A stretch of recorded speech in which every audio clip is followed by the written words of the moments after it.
अविरल भक्ति का स्मरण करते हुए भगवान शंकर के श्री शिवाय नमस्तुभ्यम जो विद्येश्वर संहिता का एक आनंदमय श्लोक है, उसको अपने मुख से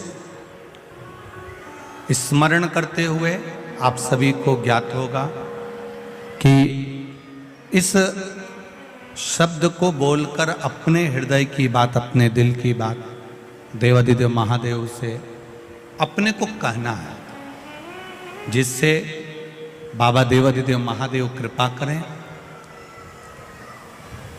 और जो झोलियां आप लोग लेकर आए हो, मेरा महादेव आपकी झोली खुशियों से भरकर भेजे। ये भावों से आप बाबा से निवेदन करें, दिल से कहें, बाबा को दिल से प्रार्थना करें। श्री शिवाय नमस्तुभ्यं, श्री शिवाय नमस्तुभ्यं, श्री शिवाय नमस्तुभ्यं, श्री शिवाय नमस्तुभ्यं, श्री शिवाय नमस्तुभ्यं। बोला सब दुख काटो मारा, ओ भोला सब दुख काटो मारा। शिव शंकर जपूं तेरी माला, भोले बाबा जपूं तेरी माला। भोला सब दुख काटो मारा, ओ भोला सब दुख काटो मारा। वेश मंगल मंगलकारी, वेश मंगल मंगलकारी। शमशान वासी हमारा, शमशान वासी हमारा। ओ भोला सब दुख काटो मारा, ओ भोला सब दुख काटो मारा। शिव पुराण कह रहे हैं, भगवान शंकर का संवाद कह रहा है। देवराज ब्राह्मण कुल में जन्मा जरूर है, ब्राह्मण कुल में उसका जन्म जरूर हुआ, पर ब्राह्मण कुल से वो वंचित है। ना वेद पढ़ना, ना शास्त्र पढ़ना, ना भगवान का भजन करना, ना कीर्तन करना, ना मंत्र जाप करना, ना स्मरण करना। कभी किसी मंदिर में जाकर एक दिया तक देवराज ब्राह्मण ने नहीं लगाया।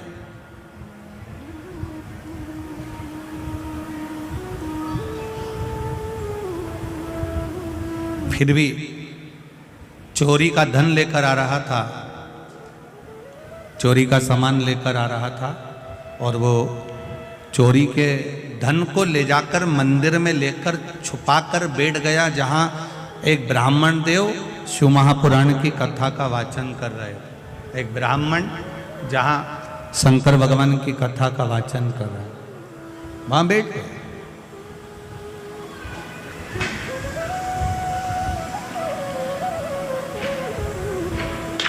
शरीर में ताप था, शरीर में बुखार था, और जब शरीर में ताप पड़ रहा था, बुखार पड़ रहा था, शरीर ठीक नहीं था, तब ब्राह्मण देवता बार बार चिल्ला रहे थे हर हर महादेव। इसको बड़ा क्रोध आ रहा था, इसको बड़ा क्रोध आ रहा था, और उस क्रोध के कारण ये वहां से निकलकर एक बेलपत्री के वृक्ष के नीचे जाकर बैठ गए।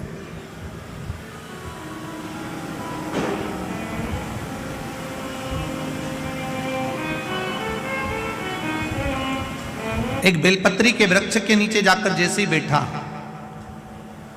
शरीर में कष्ट होने के कारण इसके प्राण छूट गए। यम के दूत इसको बंदी बनाने के लिए आ गए, और जब यम के दूत इसको बंदी बनाने के लिए आए तो इतने में देवादिदेव महादेव के गण भी वहां आकर खड़े हो गए। यमदूतों के साथ इसको ले जाने नहीं दिया। यमदूतों के साथ इसको ले जाने नहीं दे रहा। कारण इसने शंकर भगवान के गणों से पूछा कि मैंने जिंदगी में केवल पाप करा, ब्राह्मण के घर में जन्म लेने के बाद भी मैंने कभी ब्राह्मण कर्म नहीं करा, ना रामायण पढ़ी, ना भागवत पढ़ी, ना शिव पुराण, ना कभी एक दिया लगाया, ना कभी भजन करा, ना कभी कीर्तन करा, ना कभी मंत्र जाप करा, ना कभी नाम जाप करा। तो फिर आखिर मैंने पुण्य कौन सा करा जिसके कारणवश मुझे भगवान शंकर का धाम मिल रहा है, शिव का लोक मिल रहा है, शंकर की चौखट मिल रही है।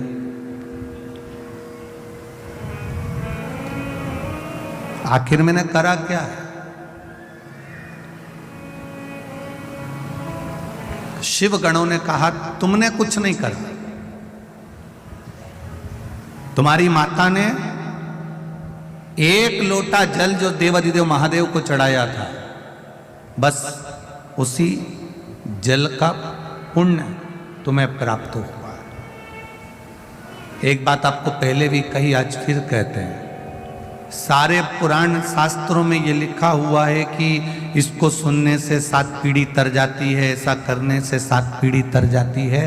केवल शिव महापुराण की कथा, स्कंद पुराण की कथा ये कहती है कि शंकर भगवान पर एक लोटा जल चढ़ाने वाला या शिव महापुराण की कथा को सुनने वाले की 7 पीढ़ी नहीं 71 पीढ़ी तर जाती है। ये शिव तत्व।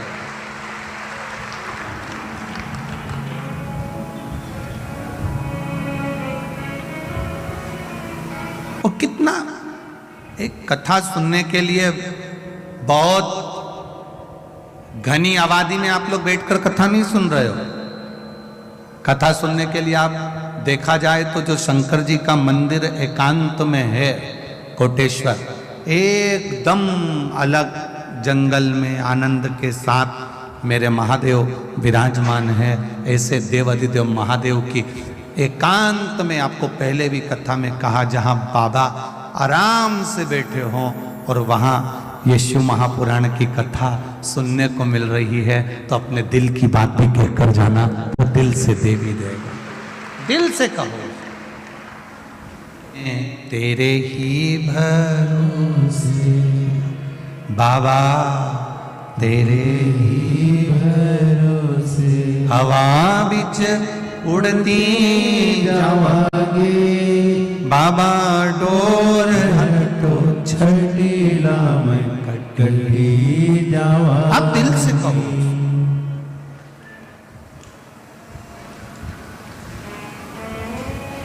देवराज भगवान का भजन कर कर आनंद पाकर शिव धाम को चले गए।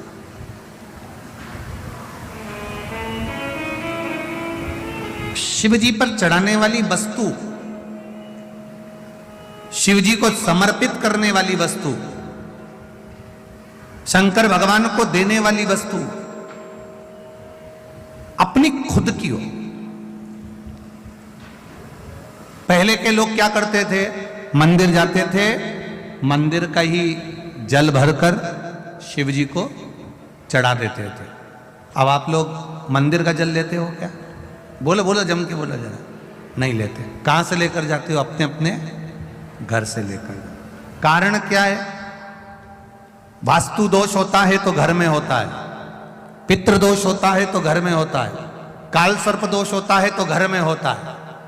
घर के हंडे में से, मटके में से, परिंडे में से जब हम एक लोटा जल लेकर जाते हैं और शिव जी को समर्पित करते हैं तो अपने घर के सारे दोष अपने आप समाप्त हो जाते हैं, केवल जल समर्पित कर देने पर, केवल जल चढ़ा देने पर सारे दोष मिट जाते हैं, सारे दोष। भगवान शिव ओगड़दानी, त्रिकालदर्शी, कैलाशी, अविनाशी, मेरा देवाधिदेव महादेव, करुणा करने वाला, अपना खुद का एक बहुत सुंदर संवाद शिव महापुराण के अंतर्गत आता है, पुष्पदंत की कथा। गंधर्व था, इंद्रलोक में इंद्र की सभा में बैठकर गायन करता था, कविता पाठ करता था, भजन करता था, कीर्तन करता था, स्मरण करता था, गायन में लगा रहता था।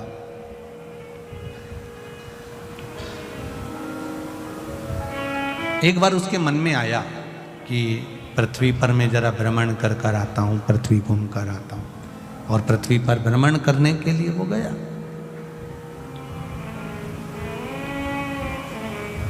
फूल, पंच पुष्प, शिव महापुराण की कथा है। फूल चढ़ाने से पहले फूल चढ़ाने का तरीका आना चाहिए।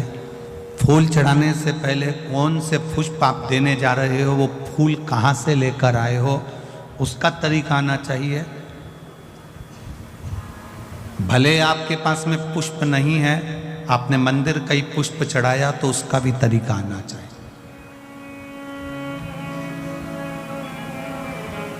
कोई जरूरी नहीं है कि आप नए नए भजन का निर्माण करोगे। आप दूसरे का भी अगर भजन गा रहे हो तो उसको भी गाने का तरीका होना चाहिए।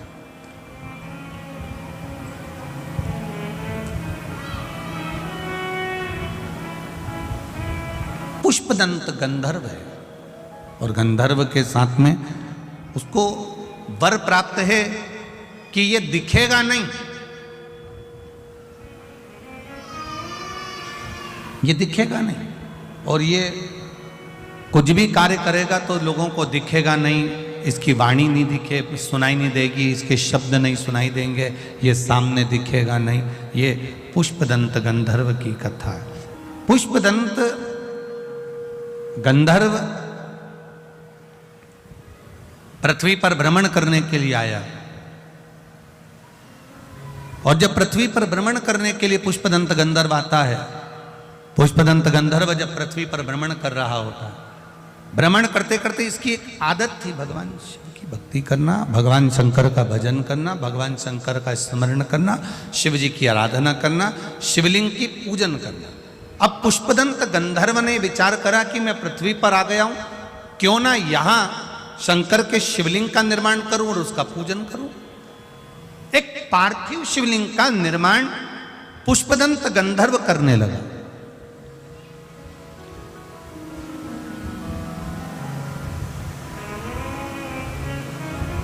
और पार्थिव शिवलिंग का निर्माण कर कर उसका पूजन करता, कहीं से फूल पत्ती मिल जाते समर्पित कर देता। एक बार उसके मन में आया कि चलो जरा मैं भ्रमण कर कर आता हूं। भ्रमण करते करते करते करते राजा चित्ररथ के सुंदर उद्यान में, सुंदर बगीचे में पहुंच गए। कभी कभी आप भी जाते जाते रास्ते में किसी का पौधा देख लेते हो, किसी का पेड़ देख लेते हो, किसी का बगीचा देख लेते हो, किसी की वस्तु देख लेते हो, आपके भीतर भी वो भाव जागृत हो जाता है कि ये अच्छा फूल है, मैं भगवान के लिए तोड़ लेती हूँ। अभी नवरात्रे चल रहे हैं, लाल कलर का वो फूल होता है ना, तो लोग किसी के भी पेड़ से, किसी के भी बगीचे से, किसी के यहाँ से भी तोड़ कर ले आते हैं, देवी जी को चढ़ा देते हैं, बड़े प्रेम से पल्लू वल्लू लेके खुश होके। तुम सोचती हो कि देवी मैया प्रसन्न हो गई, देवी जी कह रही हैं अरे वो चोटी, बताओ, दूसरे के घर का चुरा कर लिया, दूसरे के घर का उठा कर लिया, दूसरे का सामान लेकर आ गई और चढ़ा कर कर रही है कि मैंने भगवान का पूजन कर दिया, भगवान की आराधना कर दी, भगवान की सेवा कर दी। ना ना, जिसे अपने घर का एक लोटा जल लेकर जा रहे हो, अगर किसी के यहां तुमने पूछ लिया कि हमें आपके बगीचे का फूल ले जाएं, वो आज्ञा दे दे तो ले जाओ।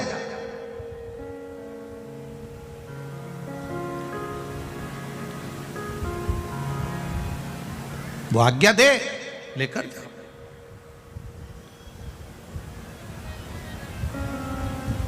आज्ञा होने के बाद में फूल शिव जी को चढ़ा रहे हो तो वायु पुराण कहती है, वायु पुराण वर्णन करती है। आप लोगों को तो मालूम होगा, आप लोग क्योंकि सब कोटेश्वर के पास के हो, तो आप लोगों के तो स्मरण में होगा कि शंकर भगवान को या देवताओं को जो पुष्प चढ़ता है, उस फूल को अगर कोई पेड़ पे से, डाली पे से तोड़ा जाता है तो नहाकर नहीं तोड़ते। भगवान को चढ़ने वाले पुष्प को बिना नहाए तोड़ा जाता है। नहाकर पुष्प नहीं तोड़ा जाता।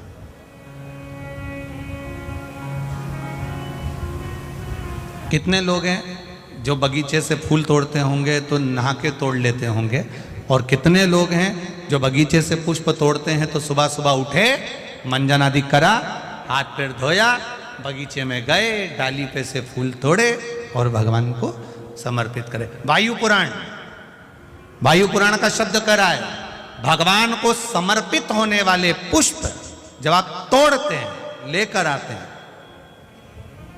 और पुष्प का एक नियम है, पुष्प धोया भी नहीं जाता।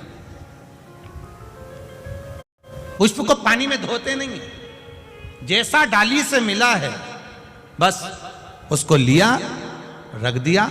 जब आप पूजन करने के लिए बैठे और पूजन के समय पर उस पुष्प को तुमने उठाकर भगवान को समर्पित किया, भगवान को चढ़ाया, भगवान को समर्पित करना प्रारंभ करा। अब आप लोग कहेंगे गुरुजी शरीर बासी है, शरीर हमारा, बताओ हम स्नान करें नहीं है और स्नान नहीं करे और फूल तोड़ लिया तो वो फूल अशुद्ध नहीं हो गया?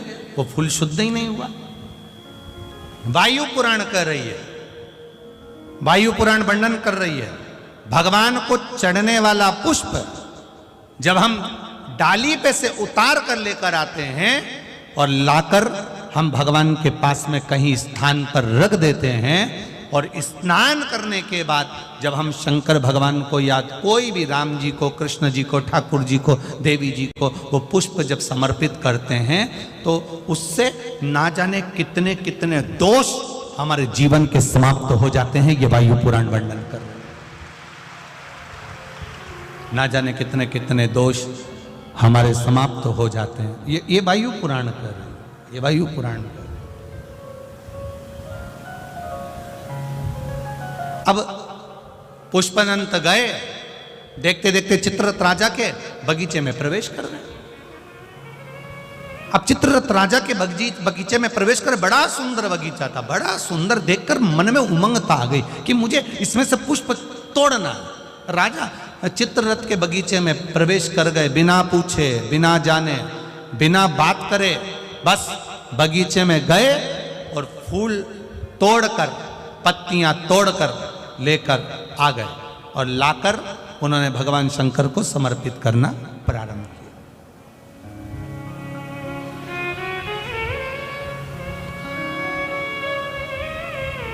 15 दिन निकल गए, 20 दिन निकल गए, 22 दिन निकल गए, 25 दिन निकल गए।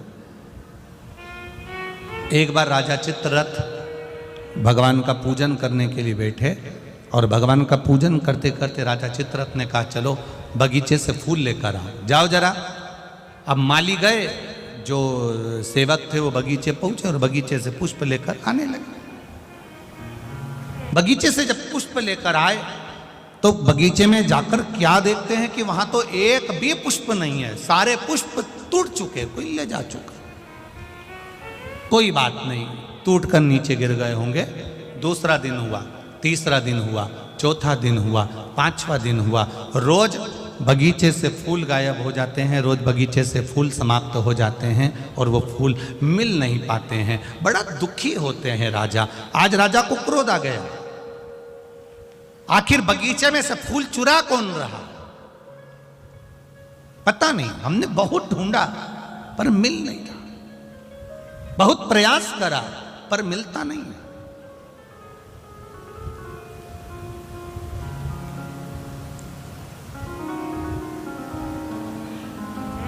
दूसरे दिन दूतों को बगीचे में चुपचाप से बिठा दिया गया, पर पुष्पदंत गंधर्व को तो वर मिला हुआ था, पुष्पदंत गंधर्व को आशीर्वाद मिला हुआ था कि ये दिखेगा नहीं, इसकी वाणी सुनाई नहीं देगी, इसके चलने पर इसके कदम की आवाज नहीं आएगी।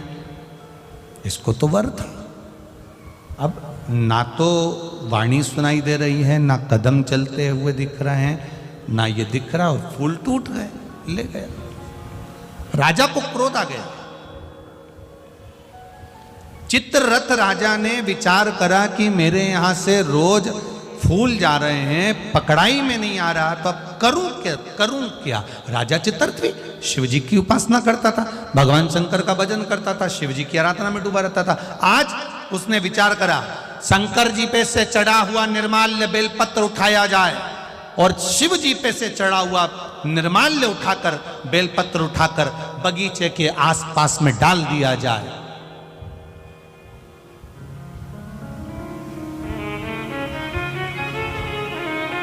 लोग समझते नहीं हैं, मंदिर में जाते हैं, भगवान पे चढ़ा हुआ फूल, भगवान पे चढ़ी हुई बेलपत्री पूरे मंदिर में जहां वहां पड़ी रहती है और लोग उस पे से चलते हुए, लांघते हुए निकल जाते हैं।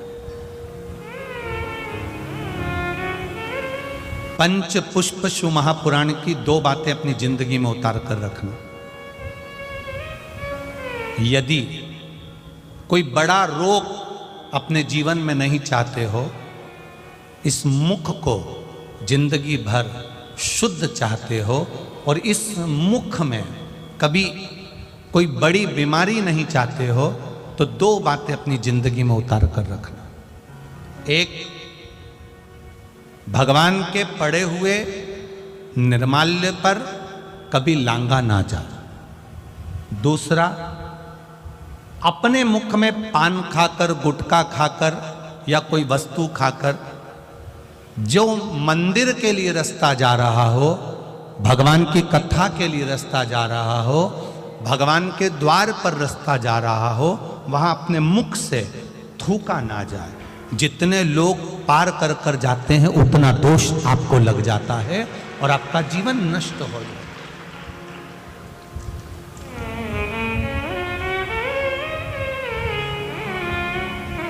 बीच पथ पर, जिस मार्ग से भगवान शंकर का शिवालय जा रहे हो, जिस मार्ग से भगवान के मंदिर जा रहे हो, जिस मार्ग से अगर कोई नारी, कोई पुरुष, कोई बच्चा, कोई बूढ़ा, कोई व्यक्ति 1 लोटा जल लेकर भी अगर भगवान के मंदिर जा रहा है, उस मार्ग पर, बीच मार्ग पर अगर कोई थूकता है और उस थूक को जितनी बार लोग लांघ कर मंदिर के द्वार तक जाते हैं, उतना उतना रोग इस शरीर के अंदर बढ़ता चले जाता है। इसलिए हमारे यहाँ पहले के समय में, आज के लोगों को तो स्मरण है कि नहीं है, पहले तो थूकने के लिए भी एक पीक दान होता था जिसमें थूका जाता था। आज के ज़माने में तो आदमी पूरी पृथ्वी को पीक दान बना कर रखा है, जहाँ मर्जी पड़ती है वहाँ थूक देता है। ये श्रेष्ठता नहीं है हमारे। ये वसुंधरा, ये पृथ्वी, ये वसुंधरा, ये भूमि माता, ये पृथ्वी माता, जिसकी गोद में हम पाल पोस कर बड़े हुए हैं, जिसका दिया हुआ अन्न हम पा रहे हैं, जिसके आनंदमय आशीर्वाद से हम अपनी जिंदगी जी रहे हैं, इस पृथ्वी को भी नमन करना चाहिए, नमन, प्रणाम करना चाहिए। हम हमेशा कहते आए हैं, आज फिर कहते हैं, जिसकी बंजर भूमि पड़ी हो, जिसमें अनाज भी नहीं होता हो, बहुत मेहनत कर ली है, उस भूमि में कुछ नहीं होता, लोगों ने कह दिया इस भूमि में कुछ नहीं होता, ये जमीन बेकार है, ये जमीन बेकार है, ये जमीन बेकार है। आपसे निवेदन करना चाहेंगे, किसी मंदिर का निर्माल्य जो शिव जी पर चढ़ा हो, इकट्ठा हो गया हो, उस मंदिर के निर्माल्य को एकत्रित कर लो, डलिया में भर लो और पूरे भूमि पर उस निर्माल्य का खाद बनाकर उस पूरी जमीन पर आप उस निर्माल्य के खाद को थोड़ी थोड़ी दूर पर इतना इतना खड्डा खोद कर बाबा के उस निर्माल्य को डालना प्रारंभ करिए। क्यों?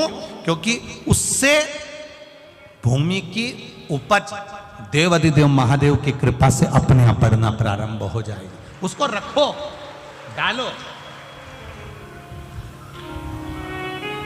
सभी जगह पर नहीं, कुछ स्थान चिन्हित कर लो कि हाँ ये बमूल का पेड़ है, इसके नीचे मैंने रख दिया, ये पीपल का पेड़ है, इसके नीचे मैंने रख दिया। उस निर्माल्य का एक बाबा से निवेदन कर कर, बाबा बस आपको लेकर जा रहा हूं, ये समझो कि आप मेरी भूमि को उपजाऊ आप बना सकते हो, मेरे जीवन को धन्य आप बना सकते हो। उससे दो फायदे होंगे। क्या?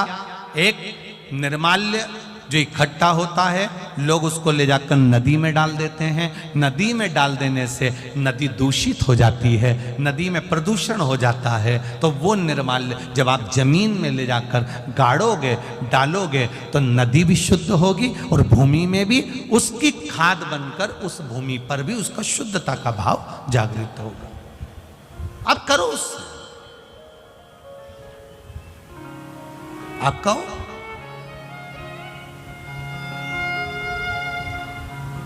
हर कहीं थूक देना, हर कहीं पर पान खाकर थूक दिया, तंबाकू खाकर थूक दिया, कहीं पर भी तुम्हारा मन पड़ा और तुमने पिचकारी, ना ना ना ना ना, शिव पुराण कर रही है, उससे हमें दोष लगता। उस दोष का वर्णन कई लोग कहते हैं ये तो कुछ खाता ही नहीं था, ये तो बहुत अच्छा व्यक्ति था, इसको ऐसी बीमारी हो गई, इसको ऐसा रोग हो गया। कहां से हो गया? कारण क्या है? ये रोग आया कहां से? हो सकता है इसकी आदत में था, घर से निकलता था, कहीं देवालय शिवालय पढ़ता था, ध्यान नहीं दे पाता था, थूक दिया, उस पे से निकलकर लोग जाते रहे, मंदिर पहुंचते रहे, उसका दोष जिंदगी में आ जाता है। वो दोष है। पहले के समय में गांव के लोग तो आज भी जानते होंगे कि पहले पीक दान चलता था, आप लोगों के स्मरण में होगा, कभी कभी आप लोगों ने देखा भी होगा। छोटा सा रहता था, उसमें लोग थूक देते थे, उसमें लोग कुल्ला कर देते थे, पर यहाँ वहाँ लोग नहीं थूकते थे, पर चला, अब लोगों ने वो चालू करा। दो चीजें स्मरण में रहे, कोटेश्वर बाबा का दर्शन करने जाओ, महाकाल बाबा का दर्शन करने जाओ, ओमकारेश्वर बाबा का दर्शन करने जाओ, चाहे तुम्हारी मर्जी पड़े जिस शिवालय में दर्शन करने जाओ, जिस मंदिर में दर्शन करने जाओ, उस मंदिर में अगर कोई बेलपत्री जमीन पे पड़ी है, कोई फूल पड़ा है, आप दर्शन करने आए हो ना, उसको उठाकर किसी एक कोने में, किसी एक जगह पर ले जाकर पटक दो। कहीं थोड़ा सा भी अगर पुष्प और निर्माल्य रास्ते में पड़ा है, उसको कोई लांगेगा, उसका दोष हमको लगेगा, इसलिए उसको उठाकर कहीं एक और रख दिया जाए, रख दो।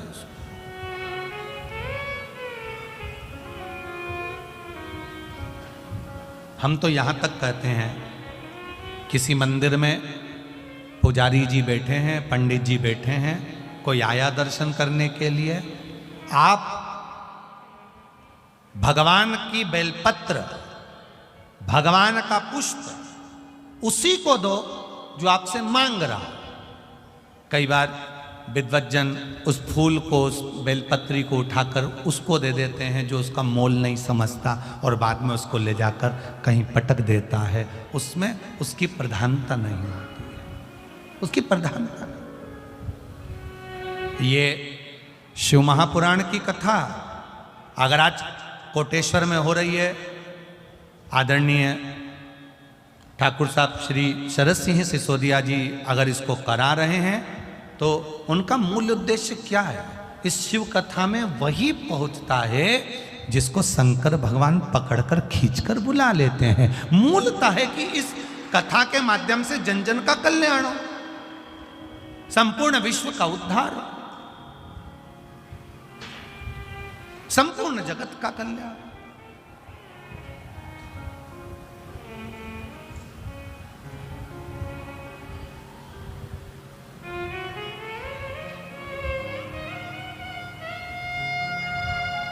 कल कोई कह रहा था गुरुजी ये कथा क्या कोई राजनीतिक उद्देश्य से हो रही है?